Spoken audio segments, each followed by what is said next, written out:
CK ടോക്സിന്റെ മറ്റൊരു football ടോക്കിലേക്ക് എല്ലാവർക്കും ഒരിക്കൽ കൂടി സ്വാഗതം. നമുക്ക് എല്ലാ ബ്ലാസ്റ്റേഴ്സ് ആരാധകർക്കും അറിയാവുന്ന ഒരു കാര്യമാണ്, അടുത്ത സീസണിലേക്ക് വേണ്ടിയിട്ടുള്ള വിദേശ താരങ്ങളെ ഒന്നും തന്നെ കേരള ബ്ലാസ്റ്റേഴ്സ് FC സൈൻ ചെയ്ത് കഴിഞ്ഞിട്ടില്ല എന്നും അടുത്ത സീസണിലേക്കുള്ള വലിയ തയ്യാറെടുപ്പുകളൊന്നും ഇതുവരെയായിട്ടും കേരള ബ്ലാസ്റ്റേഴ്സ് FC എടുത്തു കഴിഞ്ഞിട്ടില്ല എന്നുള്ളത്. ഏതായാലും കേരള ബ്ലാസ്റ്റേഴ്സ് FCയുടെ ആരാധകർ ആകാംക്ഷയോടെ കാത്തിരിക്കുന്ന വിദേശ സൈനികകൾ വൈകുന്നതിന് കാരണം വെളിപ്പെടുത്തിയിരിക്കുകയാണ് ഇപ്പോൾ ക്ലബിന്റെ CEO ആയിട്ടുള്ള അഭിഷേക് ചാറ്റർജി എന്നുള്ളത്.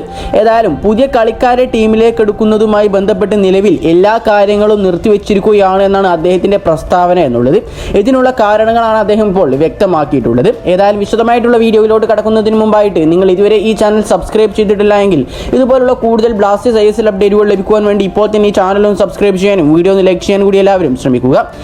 ISL അനിശ്ചിതത്വം മാത്രമല്ല, ഫിനാൻഷ്യൽ വിഷയങ്ങളിൽ വ്യക്തതയില്ലാത്തത് കൊണ്ടാണ് സൈനികങ്ങൾ നടക്കാത്തതെന്നും അദ്ദേഹം വ്യക്തമാക്കിയിട്ടുണ്ട്. ഇതിലൂടെ കൂടാതെ തന്നെ ISL സീസൺ ആരംഭിക്കാനായി പുതിയ ടെൻഡർ വിളിക്കേണ്ടതുണ്ട് എന്നും ഒരു കൊമേഴ്ഷ്യൽ പാർട്ണറെ കണ്ടെത്തേണ്ടതുണ്ട് എന്നുമാണ് അഭിഷേക് ചാറ്റർജി പറയുന്നത്. അതുപോലെ ഒരു ബ്രോഡ്കാസ്റ്റിനെയും അന്തിമമാക്കേണ്ടതുണ്ട് എന്നും അദ്ദേഹം വ്യക്തമാക്കുന്നുണ്ട്. ഈ ഒരു കാര്യങ്ങളിൽ വ്യക്തത വരാതെ ഒരു ക്ലബിനെയും സാമ്പത്തിക കാര്യങ്ങൾ തീരുമാനിക്കാൻ കഴിയില്ല എന്നാണ് അദ്ദേഹം ആരാധകരോട് ഇപ്പോൾ പറഞ്ഞിട്ടുള്ളത്. ബ്രോഡ്കാസ്റ്റിംഗ് വരുമാനത്തിനെ കുറിച്ചും പ്രവൃത്തി ചെലവുകളെ കുറിച്ചും അറിഞ്ഞാൽ മാത്രമേ ക്ലബ്ബുകൾക്ക് മുന്നോട്ട് പോകാൻ സാധിക്കൂ എന്നും അദ്ദേഹം പറഞ്ഞിട്ടുണ്ട്.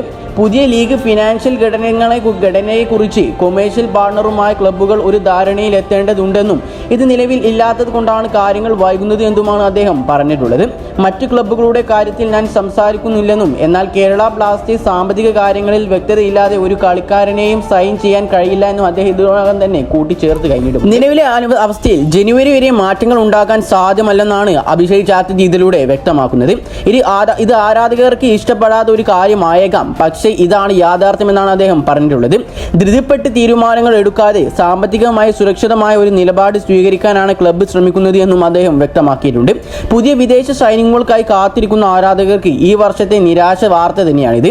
എന്നാൽ ക്ലബിന്റെ സാമ്പത്തിക സുരക്ഷിതത്വം ഉറപ്പാക്കാനുള്ള CEOയുടെ നീക്കത്തെ പലരും സ്വാഗതം ചെയ്യുന്നുണ്ട്. ഏതായാലും ഇതിനെക്കുറിച്ചുള്ള നിങ്ങളുടെ അഭിപ്രായങ്ങൾ നിങ്ങൾ തീർച്ചയായിട്ടും താഴെ കമന്റായി രേഖപ്പെടുത്താൻ ശ്രമിക്കുക. അപ്പോൾ ഈ വീഡിയോ ഇവിടെ വെച്ച് അവസാനിപ്പിക്കുകയാണ്. കൂടുതൽ ISLനെ കുറിച്ചും കേരള ബ്ലാസ്റ്റേഴ്സ് FC കുറിച്ചുമുള്ള അപ്ഡേറ്റുകൾ ലഭിക്കുവാൻ വേണ്ടി ഇപ്പോൾ തന്നെ ഈ ചാനൽ സബ്സ്ക്രൈബ് ചെയ്യാനും വീഡിയോ ലൈക്ക് ചെയ്യാനും കൂടി എല്ലാവരും ശ്രമിക്കുക. അപ്പോൾ മറ്റൊരു ബ്ലാസ്റ്റേഴ്സ് ISL അപ്ഡേറ്റുമായി ഞാൻ വീണ്ടും വരുന്നവരേക്കും എല്ലാവർക്കും ഗുഡ് ബൈ.